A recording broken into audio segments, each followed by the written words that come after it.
In die oggende, ek meen nie baie het geweet nie, maar op ons dak daarbo, elke oggend het 'n gans gekom en sy maat geroep, maar dou voordag, ek meen dit was nog amper donker, en dan kwak hy daar op die dak.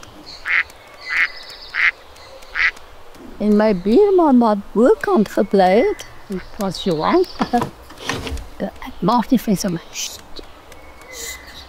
roep hy vir die gans. En dan roep hy weer, maar hy wil nou nie te hard nie, want die mense slaap nog.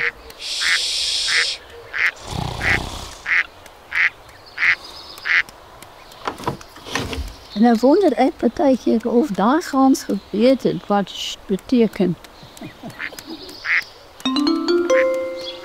En sy het so probeer om ons slaap te raak van hom.